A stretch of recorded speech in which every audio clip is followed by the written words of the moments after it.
Estamos saludando a nuestros hermanos en esta hora.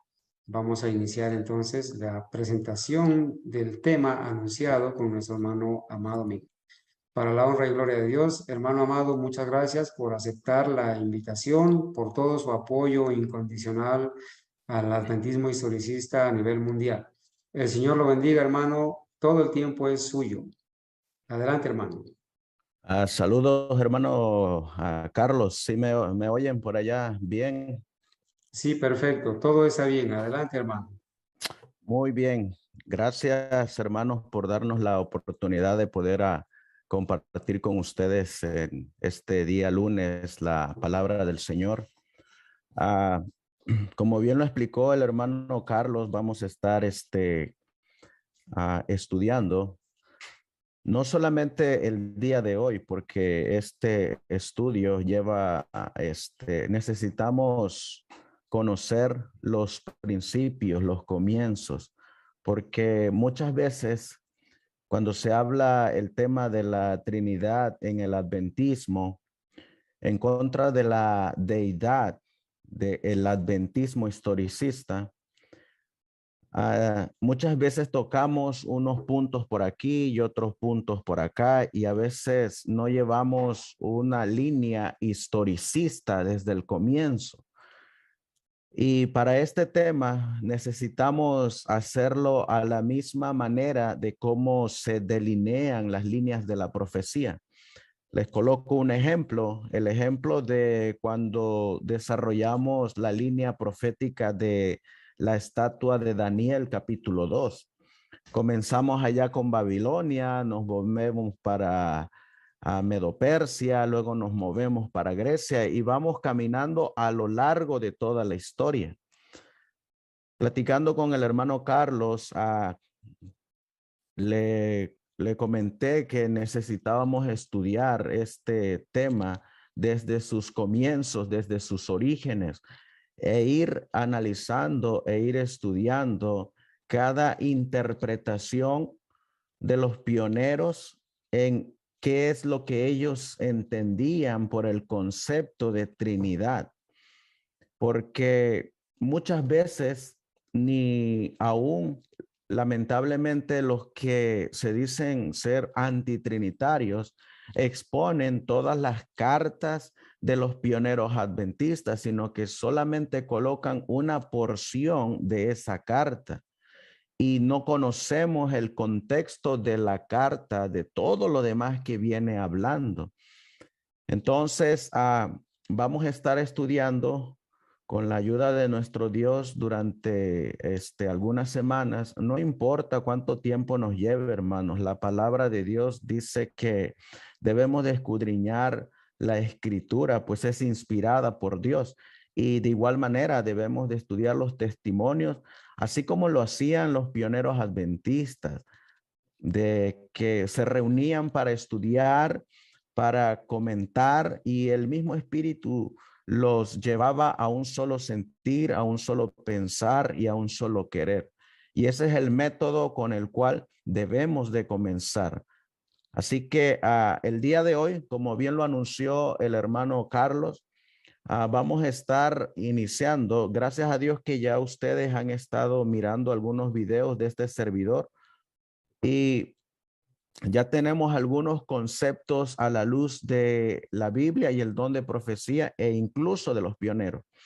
Pero vamos a ir analizando y hoy vamos a comenzar primeramente con el concepto de la Trinidad en base al pastor John Norton Loburo, para que miremos cómo al pastor James White le mandaron una pregunta donde le expusieron ahí que le dijera al pastor John Norton Loburo que explicara la Trinidad. Así que para comenzar, los que puedan, quisiera que me acompañaran y fuéramos de rodillas para que pidamos la dirección de Dios y así comencemos nuestro estudio en esta noche y posteriormente al finalizar tengamos de igual manera un espacio para para comentarios o para preguntas o para como dijo bien el hermano Carlos, podamos presentar otras citas que nos ayuden a ir desarrollando este tema. Amantísimo Dios, que tu morada está en las alturas de los cielos.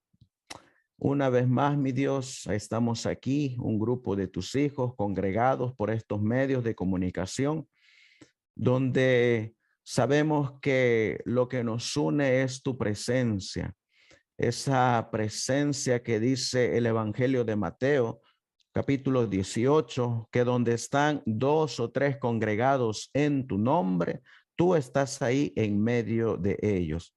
Y lo creemos, mi Dios. Por eso te suplicamos que envíes a el Espíritu Santo para que nos dirija a todos los que estamos aquí reunidos en este estudio. Y que tu Espíritu Santo sea el que nos guíe, como dice el Evangelio de Juan, a toda verdad. Así pues, mi Dios, vamos a avanzar con tu permiso, con tu reverencia y suplicarte que nos dirijas. Todo esto te lo vamos a pedir y te lo vamos a suplicar en el precioso y bendito nombre de tu Hijo, nuestro Señor y Salvador Jesucristo. Amén. Amén. Quisiera comenzar con ustedes colocando los primeros 10 tragos de Babilonia. Esa Babilonia que nos habla en el libro de Apocalipsis, en el capítulo 14, hablándonos de ese segundo mensaje, donde la Biblia nos enseña que hay un mensaje que se va a volver a repetir con el mismo poder y con la misma fuerza, y que va a ser dado por su remanente, que no se va a comprar y que no se va a vender. Dice Apocalipsis capítulo 14 y el versículo 8. Y otro ángel le siguió diciendo: ha caído Babilonia, aquella gran ciudad, porque ella ha dado a beber a todas las naciones del vino de la ira de su fornicación. Esta Babilonia dice que ha dado a beber a todas las naciones del vino de la ira de su fornicación. Y miraremos que el pastor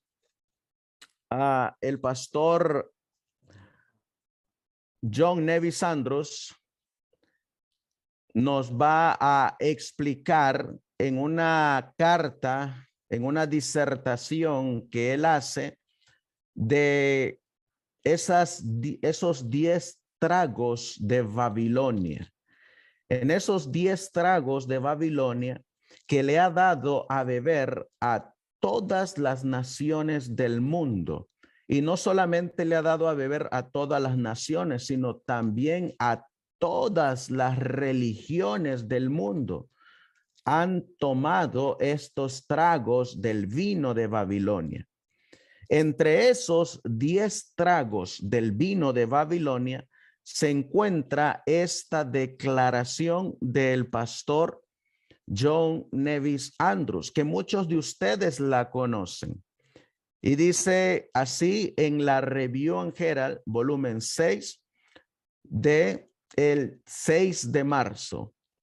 La doctrina de la Trinidad fue establecida en la iglesia por medio del Concilio de Nicea del año 325 después de Cristo.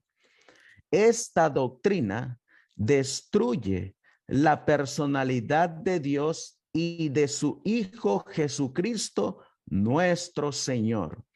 Por eso es que al comienzo de las primeras presentaciones hicimos unos temas que se llamaron la personalidad de Dios, donde en esa temática presentamos cómo Dios Padre tiene una personalidad y es una persona. Y de igual manera, miramos nosotros que el Hijo, nuestro Señor Jesucristo, tiene su personalidad y es una persona, así como el Padre es una persona. Sin embargo, la doctrina de la Trinidad, que como miramos en el tema anterior de el origen y concepto de la doctrina de la Trinidad, viene desde Babilonia. Y en Babilonia fue donde se estableció esa enseñanza de la Trinidad, que posteriormente fueron adquiriendo los demás reinos subsiguientes. Le siguieron los medopersas, le siguieron los griegos, le siguió Roma. Luego, en esa Roma dividida, algunos de esos cuernos se llevaron la doctrina de la Trinidad y la esparcieron, así como se esparció esa Trinidad cuando Dios confundió las lenguas allá en la Torre de Babel, que se expandieron todos los que estaban en Babilonia y consigo se llevaron sus enseñanzas paganas. Así de igual manera, cuando Roma se dividió, muchos de esos reinos en los cuales se dividió se fue la doctrina pagana de la Trinidad, ya que en el 325, en ese concilio de Nicea, se estableció esa enseñanza y ahí todavía no estaba Roma dividida en esos 10 cuernos. Sin embargo, esa doctrina de la Trinidad destruye la personalidad de Dios y la personalidad del Hijo, nuestro Señor Jesucristo.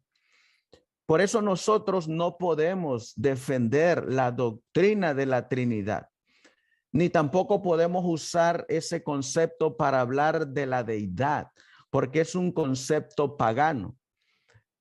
No solamente eso, miren qué más nos va a seguir diciendo el pastor John Nevis Andrews.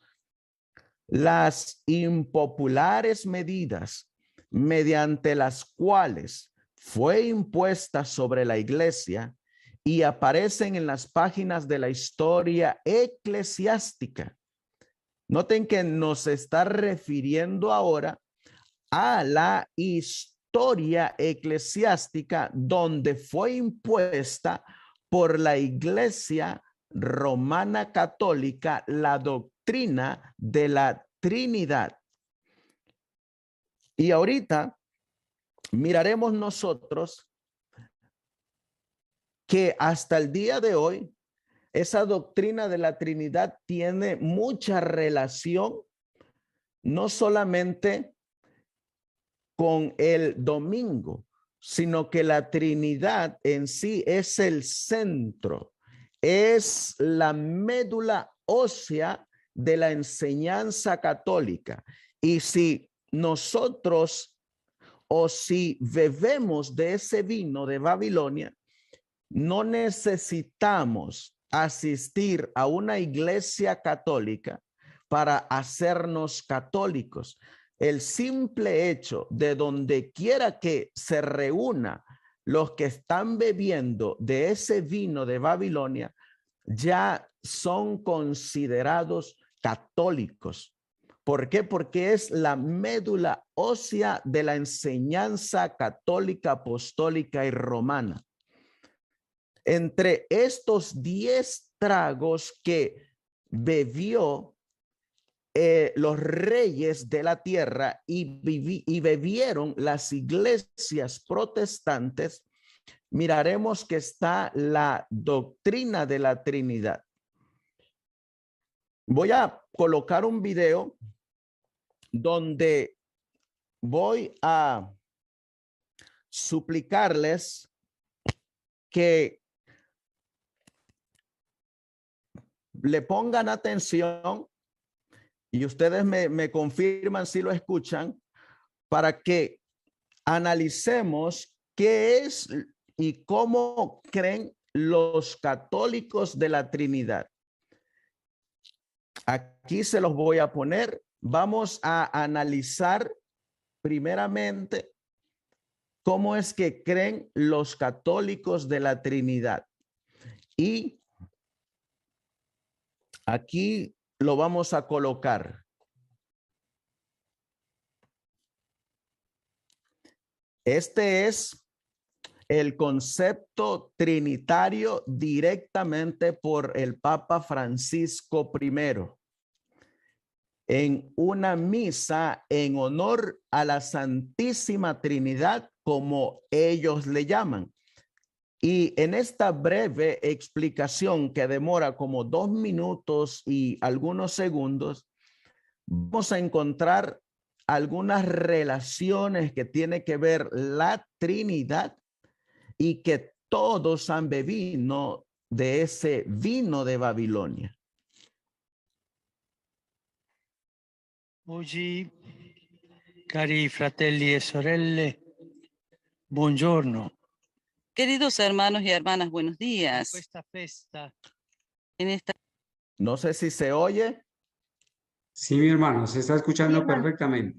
Adelante. Ok, entonces lo voy a volver a colocar para que lo analicen cada palabrita que va a decir Francisco I sobre la Trinidad. Y ustedes van a mirar lo que él cree de la Trinidad, que es básicamente lo que dice los catecismos católicos, que son los que utilizaron los pioneros adventistas. Ahí va nuevamente. Oggi, cari fratelli e sorelle, buongiorno. Queridos hermanos y hermanas, buenos In días. questa festa En esta nella fiesta quale en la cual celebriamo celebramos Dio, Dios, il mistero di un unico Dio. el misterio de un único Dios. Questo Dio è il Padre Y este Dios es el el Figlio Padre, el e lo Hijo Spirito Santo. y el Espíritu Santo. Tre persone. 3 personas. Ma Dio è uno. Pero Dios es uno. Ma il Pero Padre è Dio, El il Padre Figlio es Dios, el Hijo lo es Dios Spirito è Dio. y el Ma Espíritu non Santo es sono Dios. tre dei. Pero no un son solo Dio 3 dioses, e tre un persone. solo Dios y 3 personas. Il mistero che ci ha rivelato Gesù Cristo, El misterio que nos ha revelado la Santa Jesucristo, Trinità. la Santísima Trinidad. Hoy Ci fermiamo a nos celebrare detenemos a celebrar questo mistero. este misterio, La porque este misterio lo expresione encontramos di San Giovanni encerrado che en riassume aquella tutta la frase de San Juan rivelazione. que resume Dio toda è la amore. revelación. Dios es amor. Il Padre è amore, El Padre il es Figlio è amor, amore, el lo Hijo es Spirito Santo amor, è el amore. Espíritu Santo es E in amor. quanto è amore, Dio, pur essendo Y en uno cuanto a e amor, unico, Dios, aunque non es è uno y solitudine, único, no es soledad, ma comunione. sino Padre, comunión il Figlio e lo entre el Spirito Padre, el Santo. Hijo y el Espíritu Santo. Perché l'amore è Porque essenzialmente el amor dono di sé es e nella sua esencialmente realtà don de sí originaria mismo e infinita y en su realidad Padre originaria e infinita che si dona es generando il Padre que se Figlio, da generando al il Hijo, quale si dona a sua volta al Padre, que a su vez il se loro da al reciproco Padre. amore e lo Y su Spirito amor Santo, mutuo es el vincolo Espíritu della loro Santo, unità. vínculo de su unidad. Non è facile No es da fácil capire, de entender, ma pero si può vivere questo se puede mistero vivir este tutti misterio. noi. Si può vivere tanto. Lo podemos vivir tanto todos Questo mistero nosotros. della Trinità Este è stato misterio de la svelato Gesù Trinidad stesso. nos fue desvelado por Egli el ci ha mismo fatto Jesús. conoscere il volto di Él Dio nos hizo conocer el Padre rostro de misericordioso. Dios como Padre Ha presentato misericordioso. se stesso, vero uomo, Se come presentó a figlio sí di Dio, mismo, verdadero Verbo del Padre, hombre, como Salvatore, Hijo de che dà la Dios sua y vita per palabra noi. del E ha Padre. parlato dello Spirito Santo.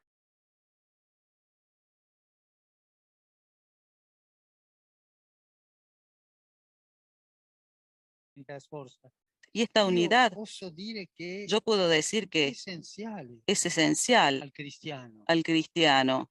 Non è No es un atteggiamento, una actitud, un modo di un dire, modo de no, decir, no, es esencial, esencial porque es la unidad que nace del amor, de la misericordia de Dios, de la justificación de Jesucristo y de la presencia del Espíritu Santo en nuestros corazones. María Santísima en su sencillez y humildad refleja la belleza de Dios uno y trino porque recibió plenamente a Jesús en su vida. Que ella sostenga nuestra fe, que nos haga adoradores de Dios y servidores de nuestros hermanos. Así que, hermanos, ahí tenemos el concepto trinitario por los que la adquirieron en el Concilio de Nicea. Y aquí vamos a mirar 3 puntos que ellos sostienen. Número 1, que el Padre se manifestó por medio de su Hijo, pero que el Hijo es engendrado del Padre. Y el Padre y el Hijo, en ese amor, como dice él, dieron al Espíritu Santo, a ese poder del Espíritu Santo.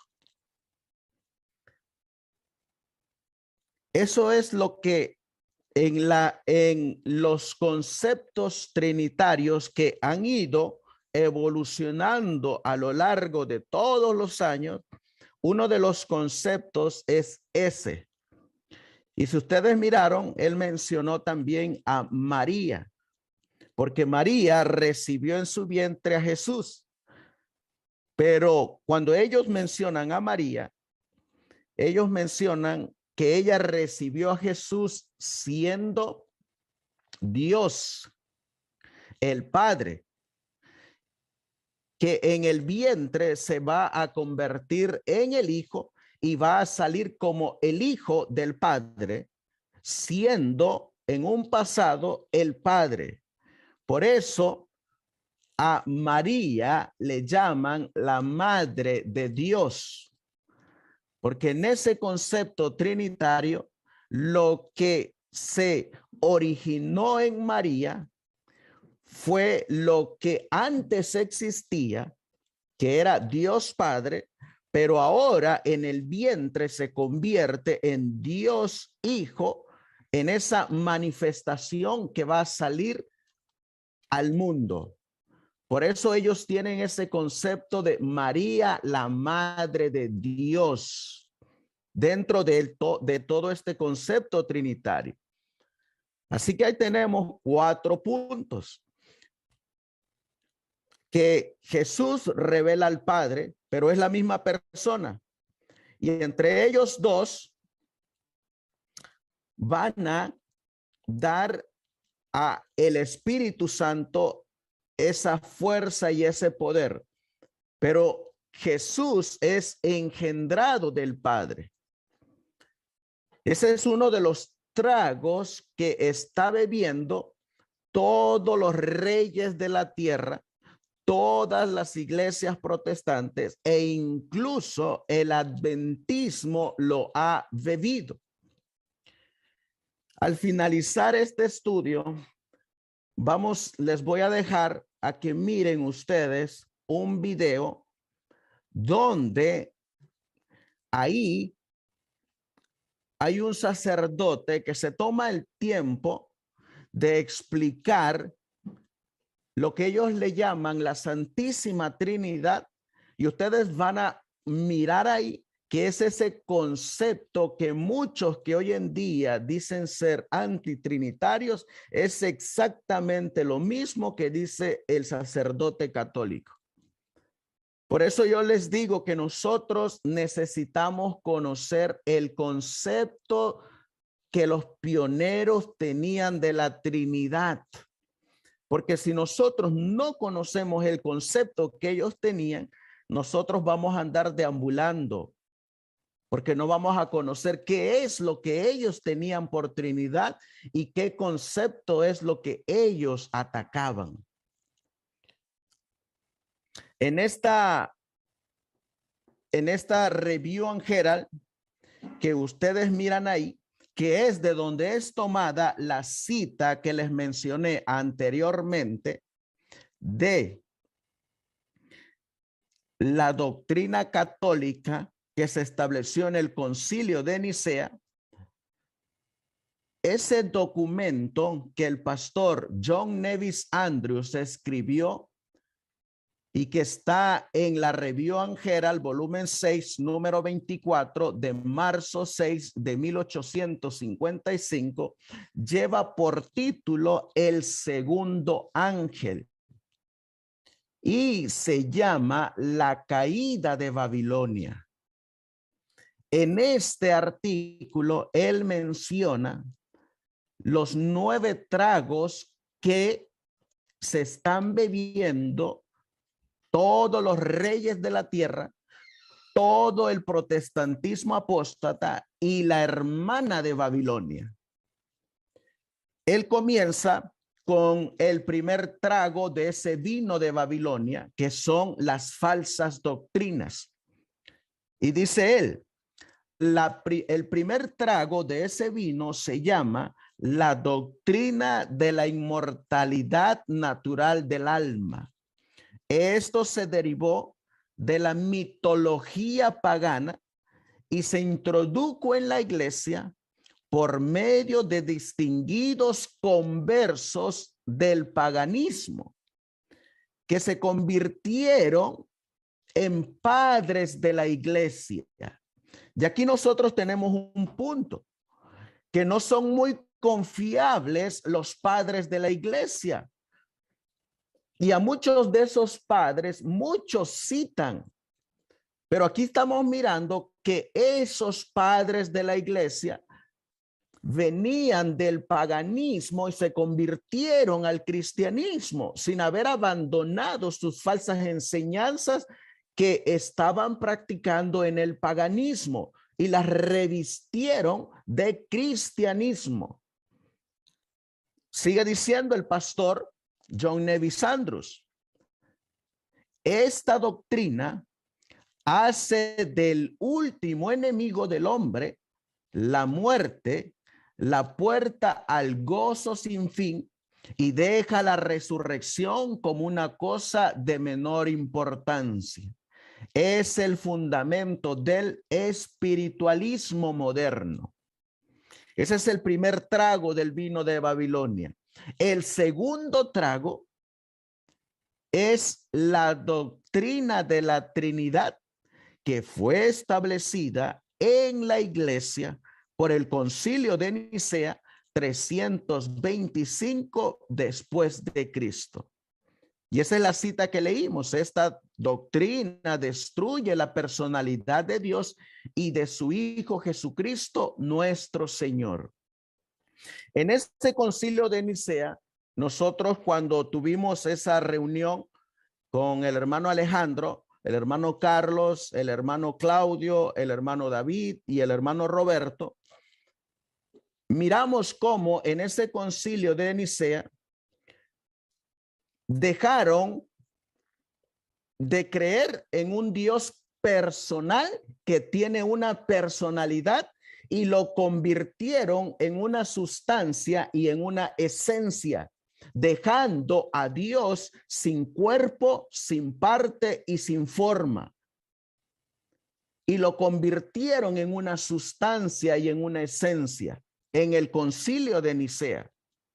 Por eso es que el pastor Andrews está diciendo que ahí en el Concilio de Nicea, donde se estableció la doctrina de la Trinidad, ahí empezaron a destruir la personalidad de Dios y la de su Hijo Jesucristo. Ahí. Y por eso es que todos los pioneros, cada uno de ellos siempre dejaba bien plasmado en la literatura donde hablaba de la divinidad de Dios, que Él es una persona y que tiene personalidad, que tiene partes, que tiene forma y que tiene cuerpo. Porque la doctrina de la Trinidad va a enseñar que ni el Padre, ni el Hijo, ni el Espíritu Santo son un Dios con cuerpo, forma o aspecto de una persona. Eso destruye la Trinidad de Dios. Y eso comenzó en el Concilio de Nicea. Vuelvo a repetir, haciendo a Dios una esencia, una sustancia, haciéndolo prácticamente como una energía que se mueve en el aire. Vamos a mirar el tercer trago del vino de Babilonia, la corrupción de la ordenanza del bautismo.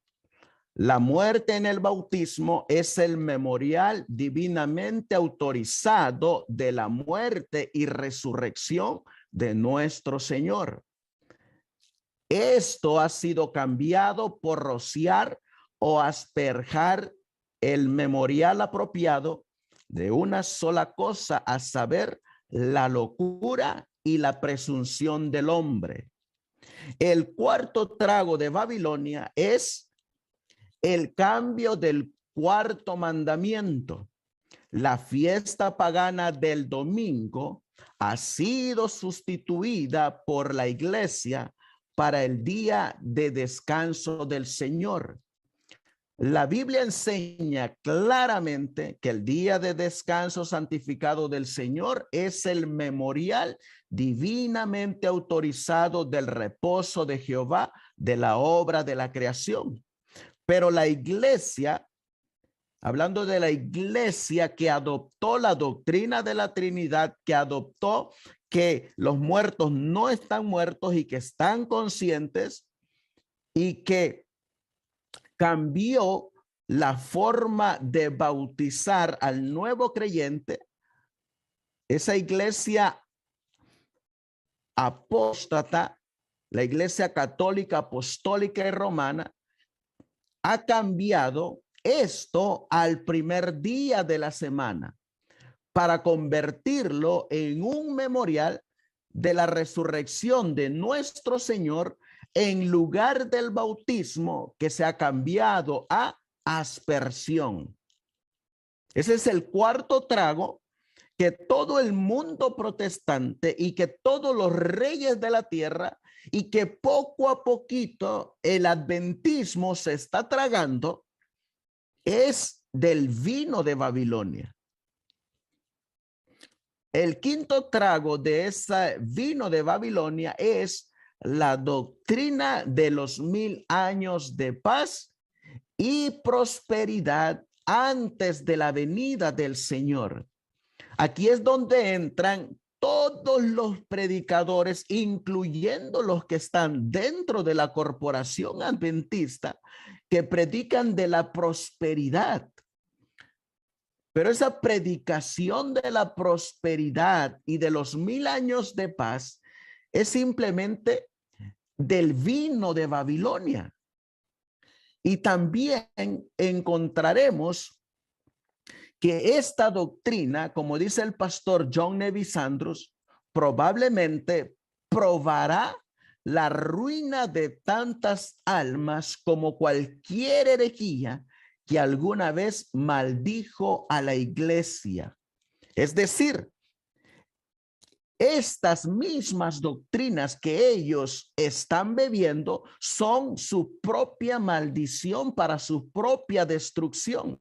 Y eso nos lleva a nosotros, hermanos, que lo que el adventismo está bebiendo en este tiempo es para su propia destrucción, para su propia perdición.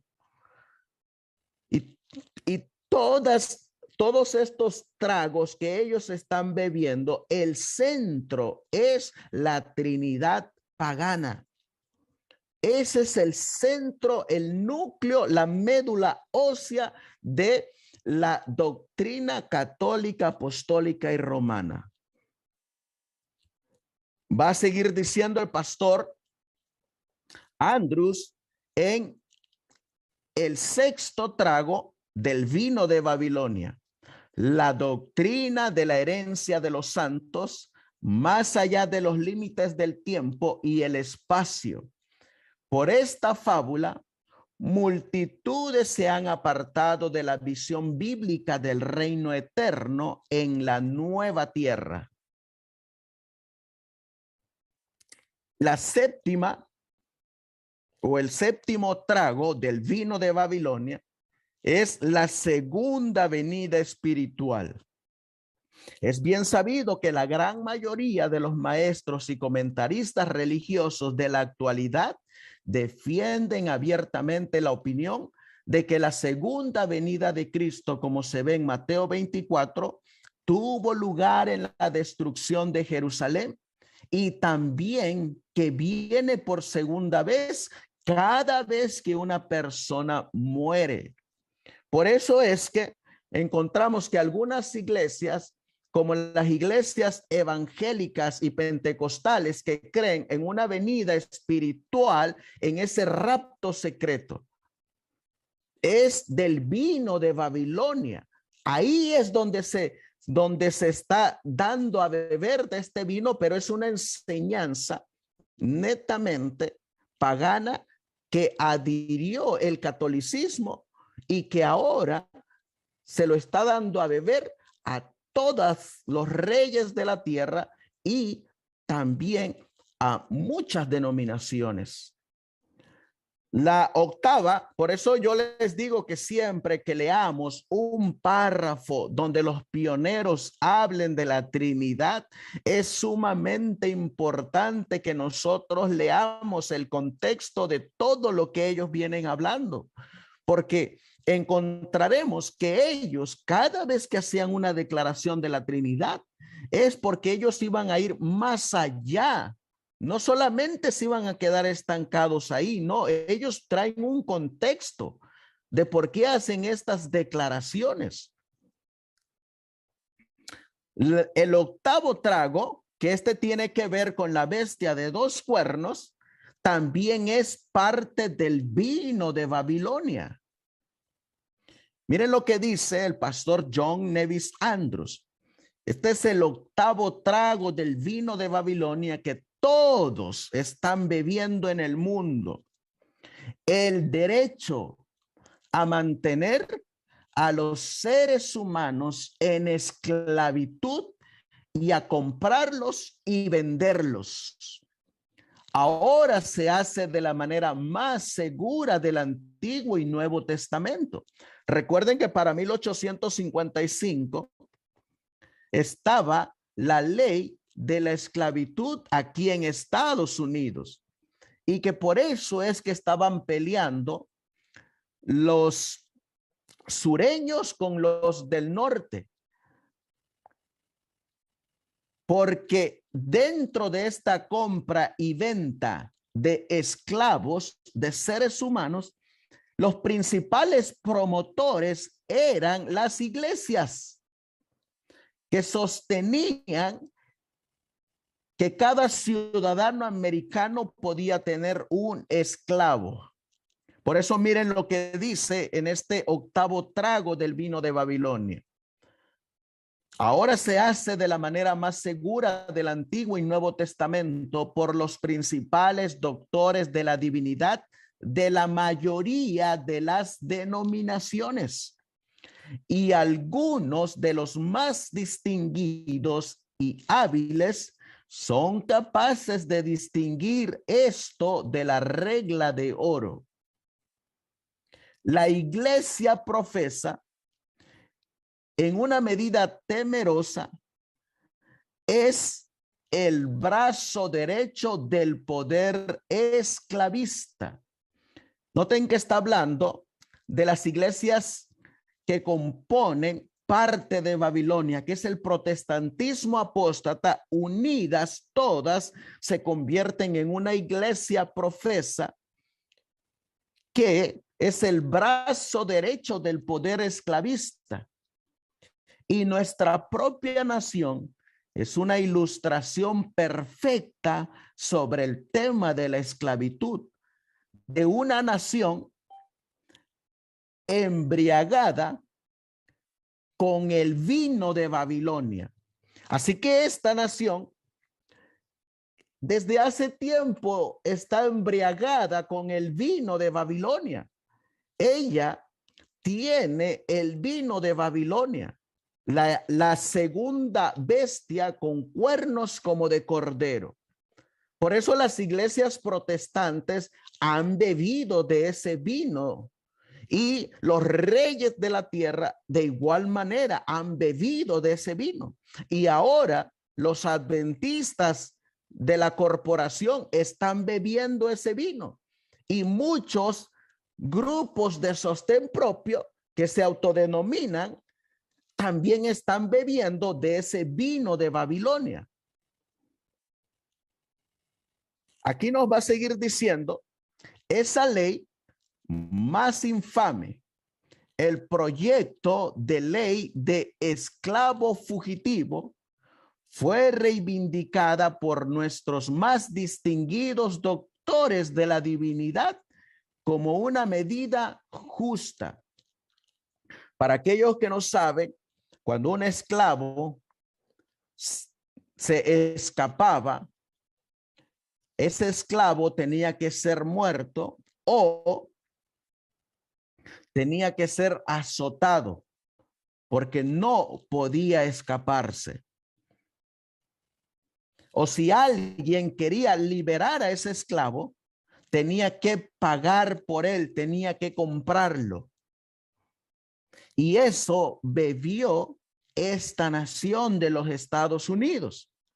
Por eso esta declaración que nosotros colocamos aquí, que es una declaración muy conocida, nos dice el que en aquel entonces estaba contrarrestando ese vino de Babilonia aquí en los Estados Unidos, donde el presidente Abraham Lincoln dice en la historia de los 50 años en la iglesia de Roma, página 358, él dice, desgraciadamente siento más y más cada día que no es solamente contra los americanos del sur contra quienes estoy luchando, más bien es contra el Papa de Roma, sus pérfidos jesuitas y sus ciegos esclavos sanguinarios. Noten que con quién es que estaba peleando, batallando Abraham Lincoln, con los mismos que nosotros vamos a tener que batallar, con los jesuitas infiltrados, el mismo Papa de Roma y las iglesias caídas. Ahora se nos ha adherido otro enemigo más que es la corporación, la iglesia nominal, la iglesia de nombre. También con ellos. ¿Por qué? Porque el libro de Spalding y Maga nos dice a nosotros que los adventistas nos van a entregar a los católicos. Por eso la guerra está aquí hoy en día. No esperemos que va a llegar el día de mañana. Está hoy en día. Y miraremos nosotros que el noveno trago del vino de Babilonia es lo que está ocurriendo hoy en día en la corporación adventista. Gracias a esa introducción jesuita y a ese asesoramiento jesuita dentro de la corporación que el día de hoy tiene el vino de Babilonia y que se ha convertido, como dijo la mensajera del Señor, en hermana de Babilonia. Dice, finalmente, la reducción del estándar de piedad al polvo. Esto se ha llevado tan lejos que a las multitudes se les hace creer que todo el que dice, Señor, Señor, entrará en el reino de los cielos. Como prueba de esto, podría apelar a casi todas las lápidas de tumbas o discursos funerarios. Yo coloqué aquí, como miran, a un remanente, y también coloqué aquí el último párrafo de esta declaración de el vino de Babilonia, sus falsas doctrinas, del mensaje del segundo ángel del pastor Andrews, donde él va a decir cómo es que una iglesia se convierte o se corrompe. Dice el pastor Andrews: Dios designó a la iglesia para ser la luz del mundo y al mismo tiempo ordenó que su palabra fuera la luz de la iglesia. Y ahora noten el estándar, porque este es el mismo estándar que va a utilizar la hermana Elena G. de White cuando ella dice que si nos casamos con el mundo, nos estamos haciendo albergue de toda ave inmunda y aborrecible, y recibiremos las plagas tan ciertamente como Babilonia. Dice el pastor Andrews: pero cuando la iglesia se vuelve infiel a su confianza y corrompe las doctrinas puras del evangelio, como consecuencia natural, el mundo se embriaga con su falsa doctrina. Que las naciones de la tierra están en tal condición en la actualidad es demasiado obvio para ser negado. El mundo está embriagado en la búsqueda de riquezas y honor, pero el pecado está a la puerta de la iglesia. Porque la iglesia sanciona lo que el Señor prohibió estrictamente y ella da el ejemplo al mundo.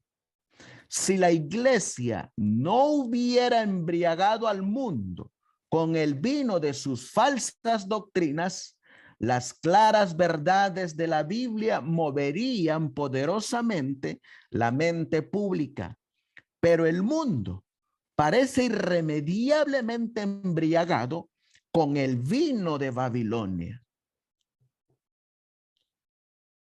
Y algo que también se estableció en el concilio de Nicea es este 10º trago del vino de Babilonia, que es lo que acaba de pasar este sábado de 2 días anteriores, que se estableció también en el concilio de Nicea. En el concilio de Nicea se estableció lo que se llama la Semana Santa.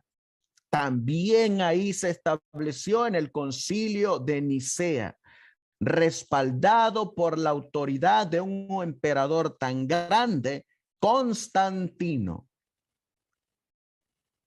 Constantino, por cuya poderosa influencia el concilio de Nicea fue inducido a decidir esta cuestión a favor del obispo romano, es decir, fijar la Pascua para el domingo.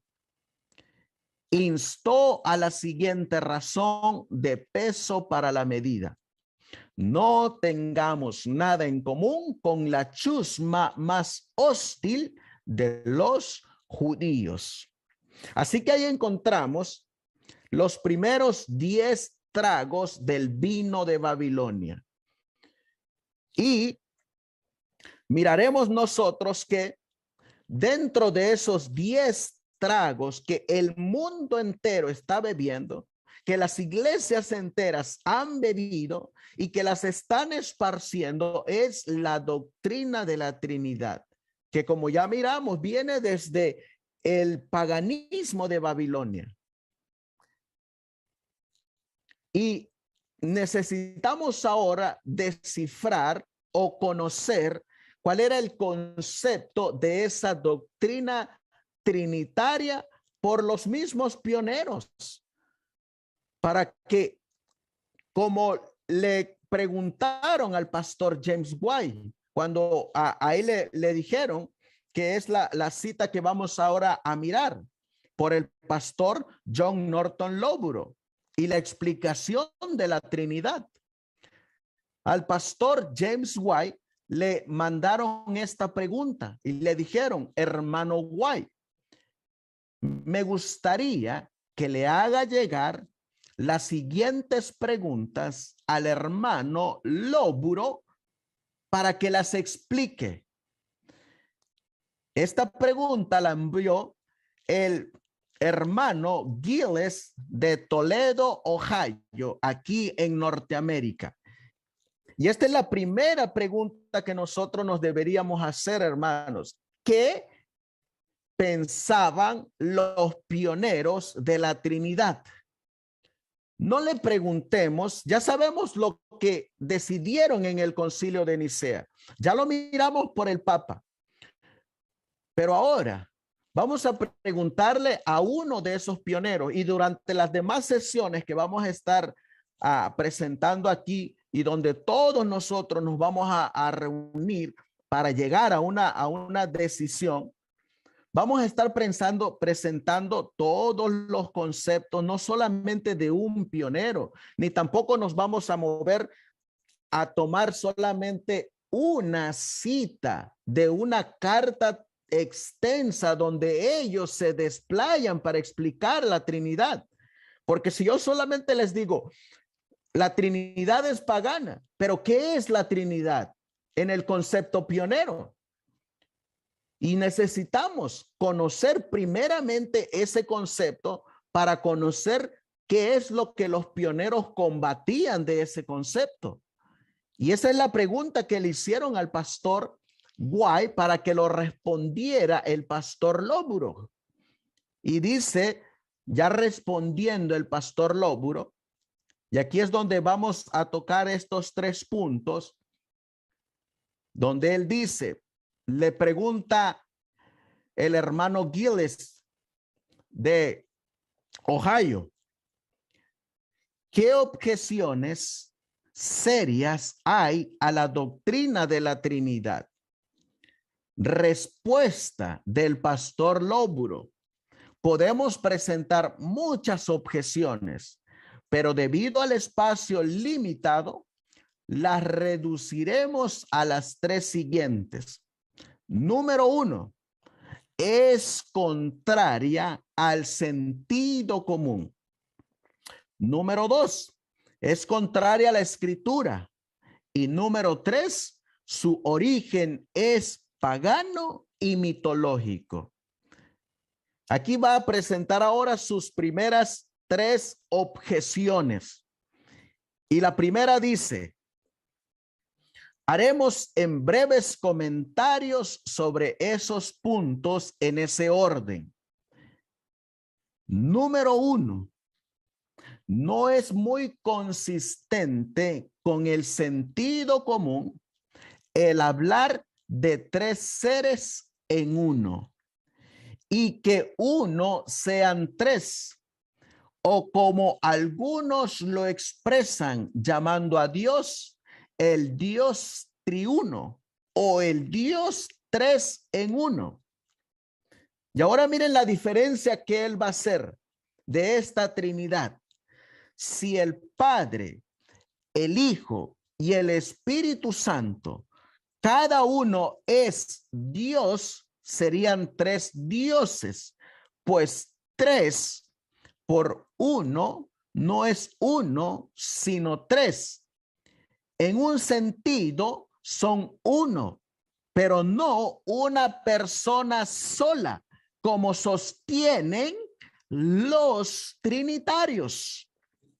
Noten que ya nos está diciendo ahí, hermanos, que los trinitarios piensan que lo que hoy en día ese trinitarismo sería el unitarismo. Solo que los unitaristas no se consideran trinitarios. Y sin que ellos se den cuenta, muchos de ellos son trinitarios.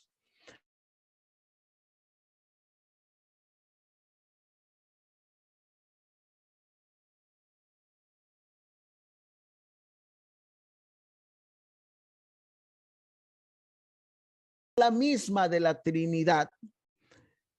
Esa sustancia fue Jesús, pero ese Jesús, antes de ser Jesús, fue el Padre. cuando ese padre se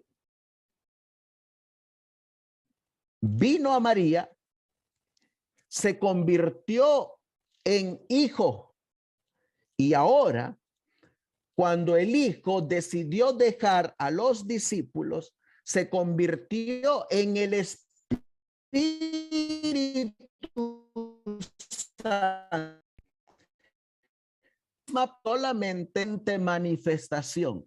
Antes el Padre, después el Hijo y ahora el Espíritu Santo. Y eso es lo que a muchos les está pasando también hoy en día. ¿Por qué? Porque están siendo semi-unitarios, ya que están diciendo que el que es Cristo ahora es el Espíritu Santo, haciendo de dos personas una. Por eso son semi-unitarios. Estos son trinitarios, porque de tres personas hacen una en diferentes tiempos. Y eso es lo que se le llama el trinitarismo. Eso es lo que está diciendo el pastor Lóburo. Y ahorita lo vamos a mirar todavía cómo él va a complementar a ese trinitarismo con el llamado Dios persa. Y como él dice, todos son uno, una persona sola. Es decir, no hay tres personas en una, sino que cada uno es una persona distinta y separada con su propia personalidad. En esta declaración que ustedes van a mirar ahí, los que tienen la Biblia de estudio, nosotros solamente la fotocopiamos, que es en base a el Evangelio de Juan, capítulo 1 y versículo del 1 al 3, donde dice: en el principio era el verbo y el verbo era con Dios y el verbo era Dios. Por él fueron creadas todas las cosas. Y dice la Review and Herald del 5 de abril de 1906. El Señor Jesucristo, el divino Hijo de Dios, existió desde la eternidad. Una persona en sí y sin embargo uno con el Padre. Una persona en sí, haciendo la diferencia entre el Padre y el Hijo. En esta otra declaración de consejos para la iglesia, donde se toca la unidad del Padre y el Hijo, donde aparece en Juan capítulo 17, versículo 20 al 23, nos dice: mas no ruego solamente por estos, sino también por los que han de creer en mí por la palabra de ellos, para que todos sean uno, como tú, oh Padre, en mí y yo en ti, que también ellos sean uno en nosotros, para que el mundo crea que tú me enviaste. La gloria que me diste, yo les he dado, para que sean uno, así como nosotros somos uno. Es la misma expresión que está utilizando el pastor John Norton Lóburo. Son uno. Yo en ellos y tú en mí. Para que sean perfectos en unidad. Para que el mundo conozca que tú me enviaste y que los has amado a ellos como también a mí me has amado. Y ahora va a comentar la mensajera del Señor. ¿Cómo es que ellos son uno? Admirable declaración. La unidad que existe entre Cristo y sus discípulos no destruye la personalidad de ninguna de las partes. Son uno en propósito, en mente, en carácter, pero no en persona. Así es como Dios y Cristo son uno. Son uno en propósito, son uno en mente y son uno en carácter, pero jamás son uno en persona, como es lo que enseña la Trinidad y como es lo que enseña el unitarismo, que es otro nombre simplemente para ocultar la Trinidad pagana. Porque allá en la Trinidad pagana se enseña que esas tres personas son una en cuerpo, pero en diferentes tiempos se manifiestan de diferentes maneras, pero son la misma persona. Otra cita dice la mensajera del Señor, hablando de esa unidad. Y esa es la unidad que nosotros debemos de buscar en esta noche, hermanos. Dice el deseado de todas las gentes, página 263. En sus hábitos y temperamento, los apóstoles diferían grandemente. Eran diferentes en hábitos y temperamento. En otras palabras, eran diferentes en personalidad. Cada uno tenía su carácter. Entre ellos se contaba el publicano Leví Mateo y el celote Simón, el intransigente enemigo de la autoridad de Roma, el generoso e impulsivo Pedro y el ruin Judas, Tomás el fiel, aunque tímido y miedoso, Felipe, lento de corazón e inclinado a la duda, y los ambiciosos y jactanciosos hijos de Zebedeo, con sus hermanos.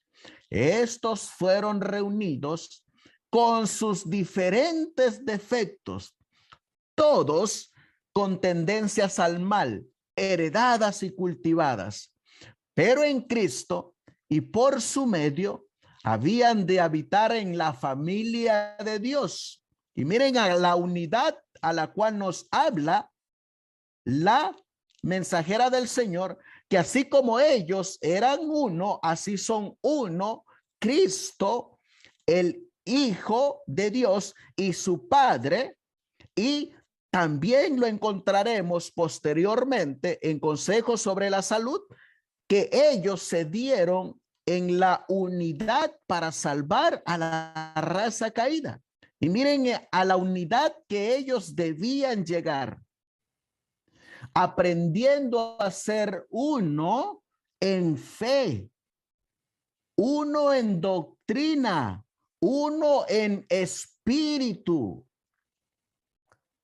Iban a tener sus pruebas, sus agravios, sus diferencias de opinión.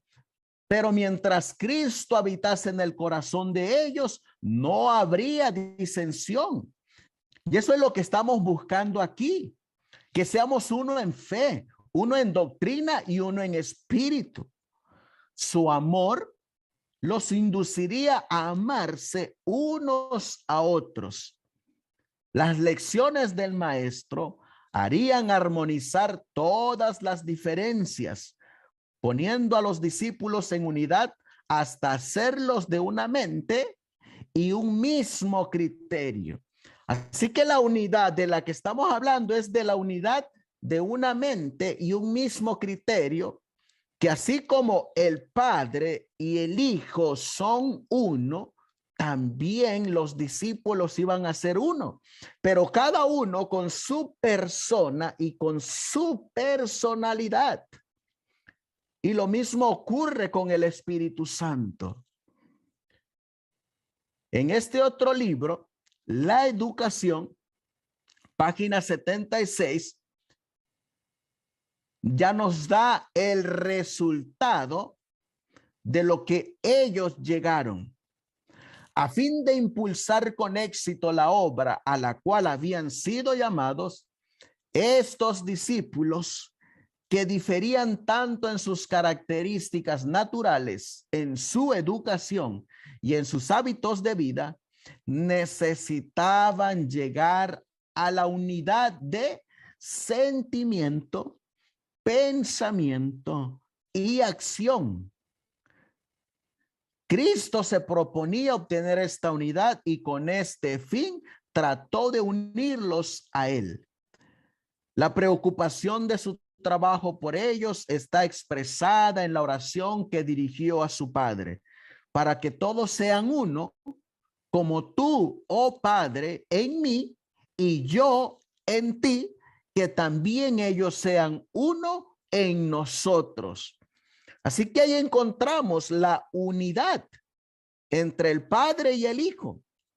Pero encontramos que en la Trinidad pagana son el Padre, son el Hijo y son el Espíritu Santo, pero son uno en sustancia. Y esa sustancia no se divide, es indivisible. Es la misma persona, pero en diferentes tiempos, o como le llaman en el unitarismo, en modalismo, en diferentes modos. Esa doctrina que llegó disfrazada como el unitarismo por un padre de la iglesia que se llamó Sabelio. Y acabamos de mirar que John Nevis Andrews nos dijo que los padres de la iglesia eran paganos que se convirtieron al cristianismo. Y por eso ellos simplemente revistieron el paganismo del cristianismo.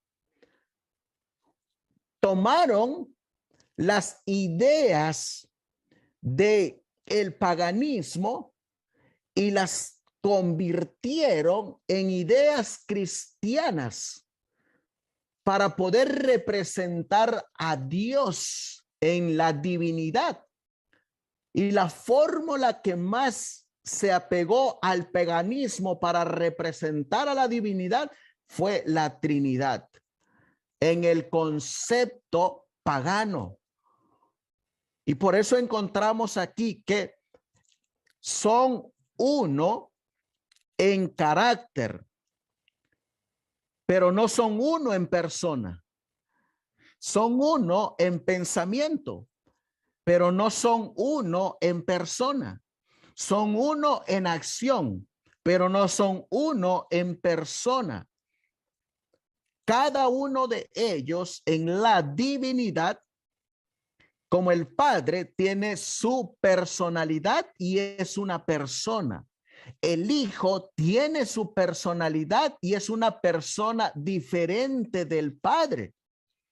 Y encontramos que para 1900, la mensajera del Señor empieza a recibir revelaciones de Dios y empieza a escribir inspirada por el Espíritu Santo diciendo que el Espíritu Santo, a quien anteriormente ellos consideraban como una fuerza, miraremos que se toparon con la pared muchos de ellos cuando la mensajera del Señor empieza a escribir que el Espíritu Santo es la tercera persona de la divinidad y que si es persona debe de tener su personalidad.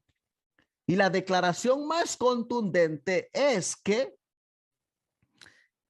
dice ella, el Espíritu Santo es una persona, así como el Padre es una persona.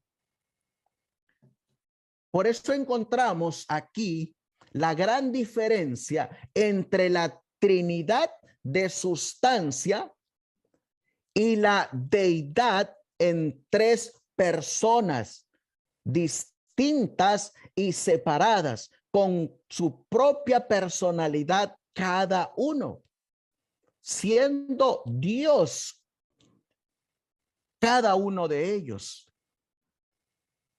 Y vamos a mirar nosotros que lo que les acabo de decir lo va a avalar el pastor Lóburo. Porque miren lo que va a decir ahora Lóbulo en su segundo punto. Es contrario a la Escritura. Casi cualquier porción del Nuevo Testamento que abramos y que habla de padre e hijo, los representa como dos personas diferentes.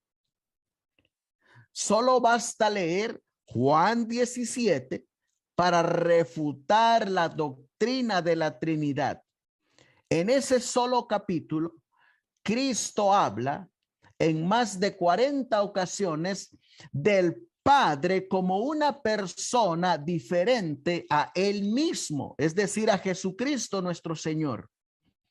Su Padre estaba en el cielo y él en la tierra. Aquí les voy a contar un testimonio. Una vez llegó uno que se dice llamar antitrinitario.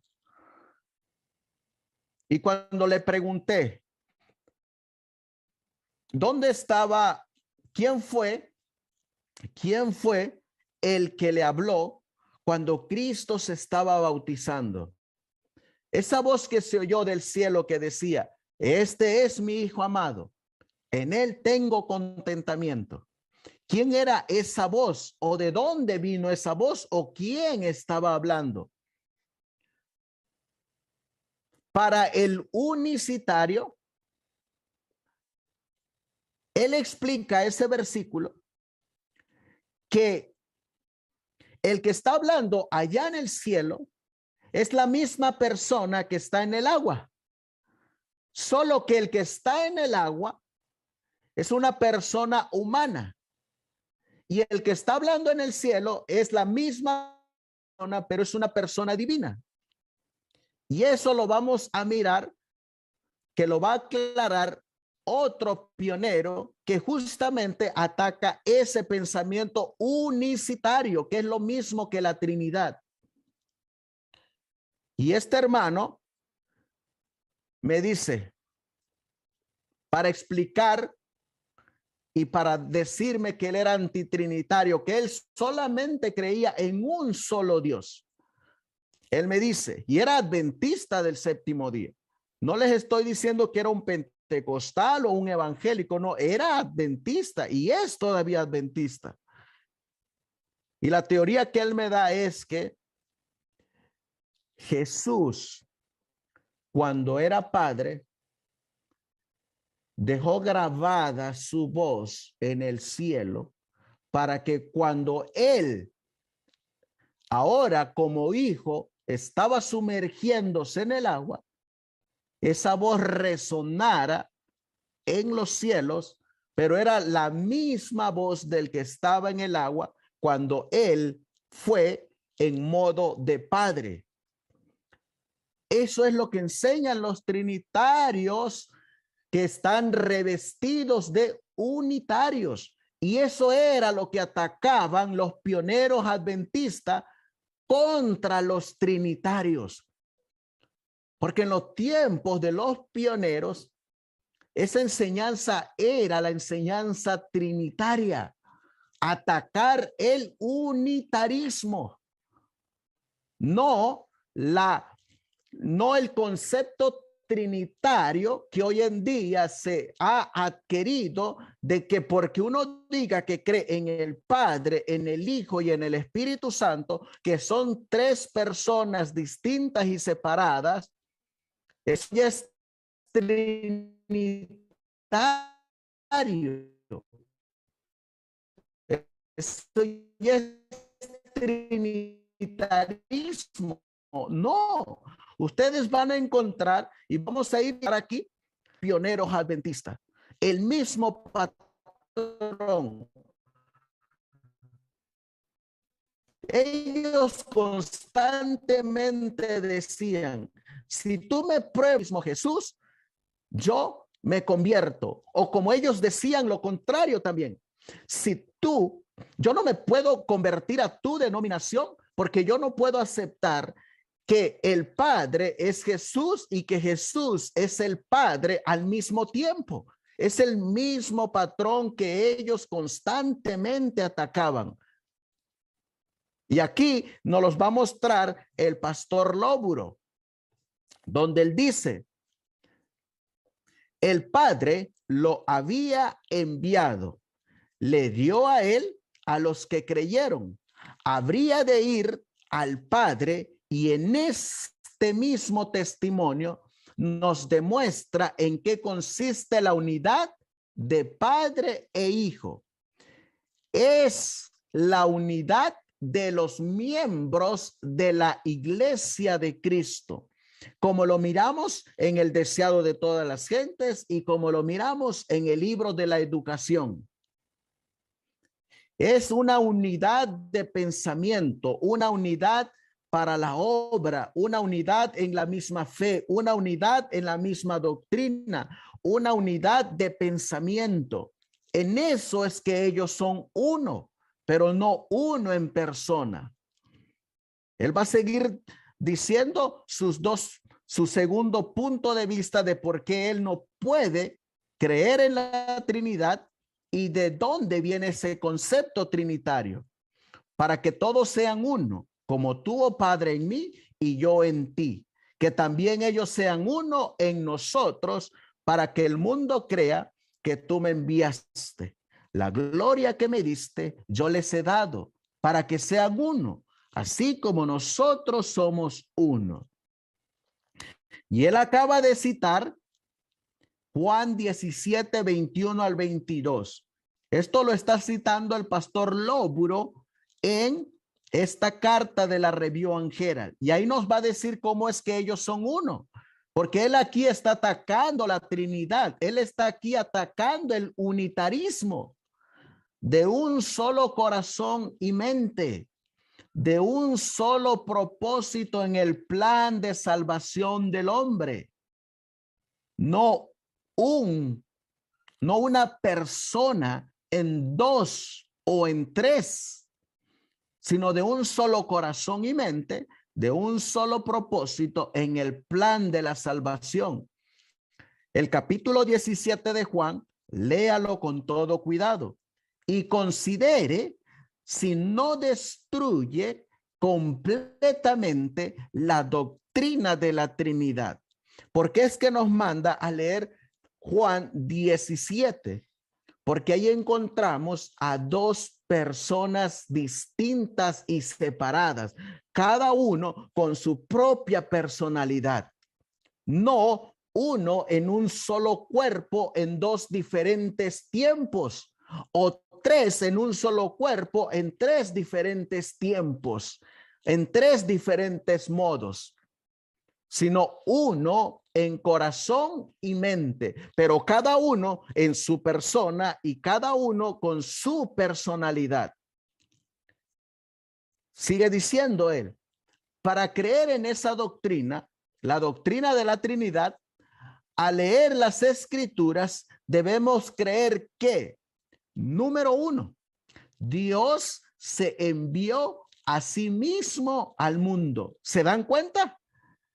Ellos están atacando, en este caso, Lóburo está atacando el unitarismo, que eso es lo que enseñan los unitarios, que cuando él vino, pues él mismo se envió, porque antes fue el Padre y ahora él se tiene que enviar a él mismo para convertirse en Jesús. ¿Qué es lo que es el unitarismo? Solo que para los pioneros era el trinitarismo o la doctrina, la enseñanza de la Trinidad. Solo que ahora está revestida con otro nombre. Sigue diciendo Lóburo. Punto 2. Debemos creer que murió para reconciliar al mundo consigo mismo. Debemos creer que se levantó de los muertos por sí mismo, que ascendió al cielo por sí mismo, que ruega delante de sí mismo en el cielo para reconciliar al mundo consigo mismo. Y es el único mediador entre el hombre y sí mismo.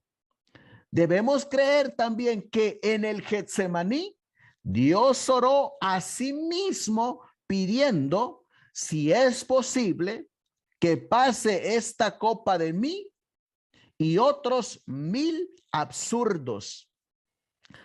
Si se dan cuenta, hermanos, que lo que ellos estaban atacando era directamente el unitarismo. Y sería bueno que nosotros conociéramos qué se cree en el unitarismo. Y cuando usted se va a investigar qué creen los unitarios, usted se va a dar cuenta que es básicamente todo lo que están atacando los pioneros adventistas. Ese trinitarismo disfrazado de unitarismo. Y todos los pioneros van a mirar ustedes que tienen el mismo patrón, atacan el unitarismo. Dicen que Dios no es una sustancia, que no es una esencia. Dicen que Dios son, con la hermana White ya teniendo ese conocimiento desde 1844 hasta 1915, juntando todas las citas del don de profecía, encontramos que hay 3 personas vivientes en el trío celestial y cada una de esas personas son diferentes la una de la otra y que cada una tiene su propia personalidad, pero no son la misma en persona. El pastor Lóburo nos va a decir que nosotros no podemos utilizar este texto de Primera de Juan 5:7 para defender la Trinidad.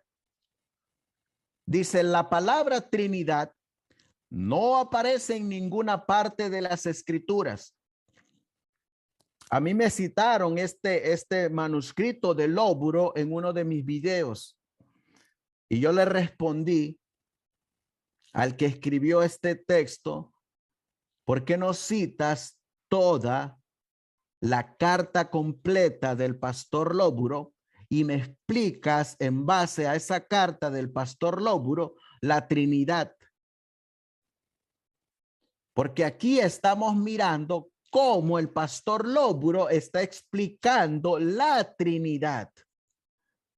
La palabra Trinidad no aparece en ninguna parte de las Escrituras.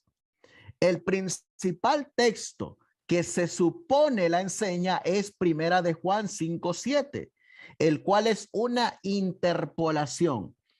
Una interpolación es ese método que los copistas hacen en las traducciones de la Biblia. Y durante esas traducciones hubieron interpolaciones, es decir, hubieron textos que fueron añadidos al texto original.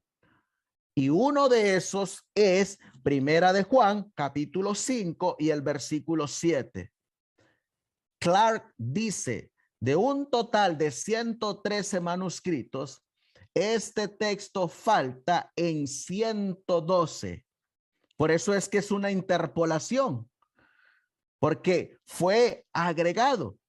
No aparece en ningún manuscrito anterior al siglo X y la primera vez que aparece en griego es en la traducción al griego de las actas del Concilio de Letrán del año 1215 después de Jesucristo. Y en su tercer punto, el pastor Lóburo nos va a mencionar, y miren qué ilustración nos va a dar para representar a la Trinidad. En su tercer punto dice, su origen es pagano y fabuloso. En lugar de señalarnos la Escritura como prueba de la Trinidad, se nos señala el tridente de los persas, con la afirmación de que con ello pretendían enseñar la idea de una Trinidad. Y si tenían la doctrina de la Trinidad, debían haberla recibido por tradición del pueblo de Dios.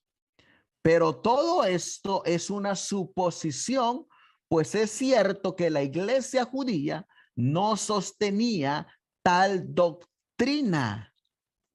Y ahí ustedes están mirando la ilustración de cómo en el imperio persa se representaba una deidad trino, una trinidad pagana, que es básicamente lo mismo que como se representaba en la antigua Babilonia, como se representa en el hinduismo, como se representa en el panteísmo, como se representa en el budismo, como se representa en la Iglesia Católica, Apostólica y Romana, y ahora bajo este símbolo de el triángulo equilátero, el último, el que está abajo, de cómo se representa por los budistas,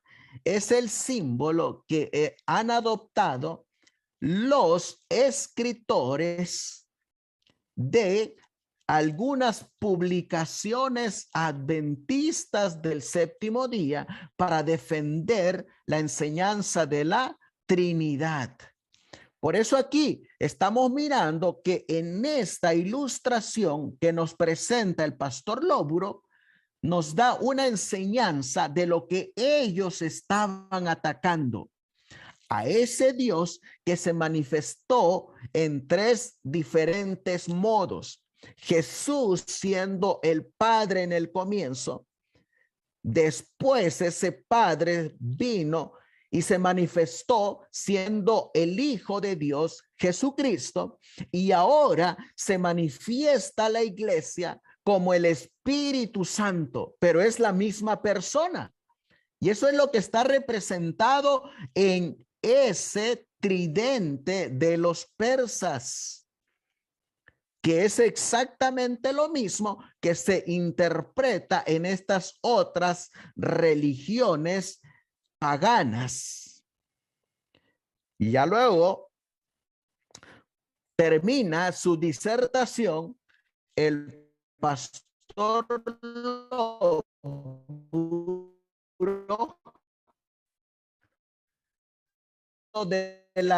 de cómo fue caminando, cómo se fue introduciendo la doctrina de la Trinidad. Dice, en la iglesia de imágenes y la observancia del día del sol, y no es más que la doctrina persa remodelada. Tardó alrededor de 300 años desde su introducción hasta hacerla lo que es ahora. Noten que mirar que en muchos catecismos hay algunas diferencias entre esta doctrina trinitaria, porque se tardó en su desarrollo para llegar a un consenso unido para poder representar la doctrina de la Trinidad. Sigue diciendo el pastor Lóburo, comenzó alrededor del año 325 después de Jesucristo en el concilio de Nicea y no fue completada hasta el año 681. Es decir, la doctrina de la Trinidad fue evolucionando, fueron modificándola, fueron añadiéndole y quitándole a la doctrina pagana trinitaria para convertirla cristiana. En el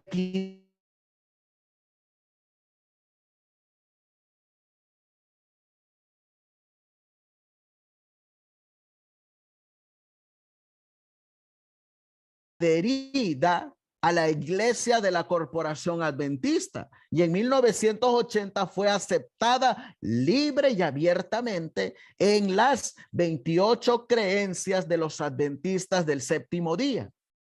¿Cuánto tiempo tardó para llegar a ser reconocida en el ámbito adventista, que es lo que hoy en día está establecido directamente en las 28 creencias adventistas? Y estamos mirando que en el concepto de lóbulo, esto es la doctrina trinitaria. Por eso les digo, hermanos, que nosotros debemos de leer siempre todos los contextos.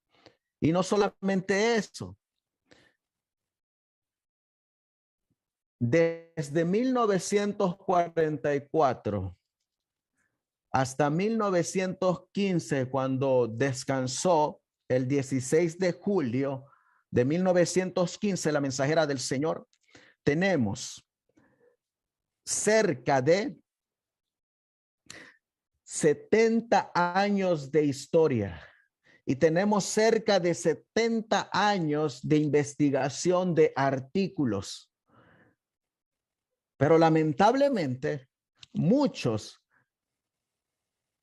que atacan la doctrina de la Trinidad en un concepto equivocado de lo que en realidad atacaban los pioneros, toman una cita de como en este caso, 1855, y luego se mueven hasta 1880, luego regresan a 1854, luego se mueven a 1890.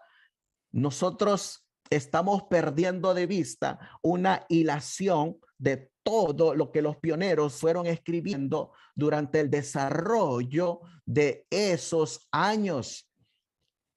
Y en días posteriores les voy a presentar cómo aún en los tiempos de la hermana White, muchos pioneros creían y utilizaban esa palabra para referirse a Dios, que son citas que nos muestran que aún entre los pioneros todavía tenían ese vino de Babilonia que poco a poco fueron desechando, y que son citas que muchos de los que atacan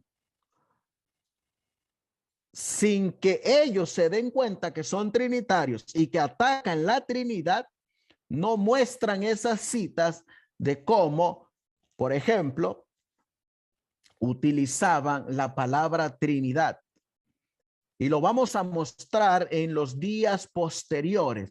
¿Por qué? Porque necesitamos ir paso a paso en ese desarrollo de cómo es que los pioneros tenían el concepto de Trinidad, cómo es que ellos atacaban la Trinidad, cómo ellos se consideraban antitrinitarios, por qué se consideraban antitrinitarios, por qué es que ellos defendían la personalidad del Padre, la personalidad del Hijo, la persona del Padre, la persona del Hijo. ¿Y por qué la hermana White empezó a defender la persona del Espíritu Santo y la personalidad del Espíritu Santo? Todo eso necesitamos ir engranando en este desarrollo histórico desde 1844 hasta 1915, cuando la mensajera del Señor pasó al descanso. Por eso en esta noche solamente nos vamos a quedar aquí con la explicación que nos dejó el pastor Lóburo de lo que él entendía en el concepto trinitario.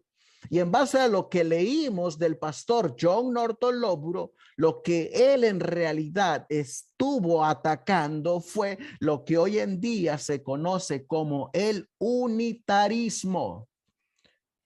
Ya van a venir otros pioneros que fueron atacando otros puntos de ese concepto trinitario.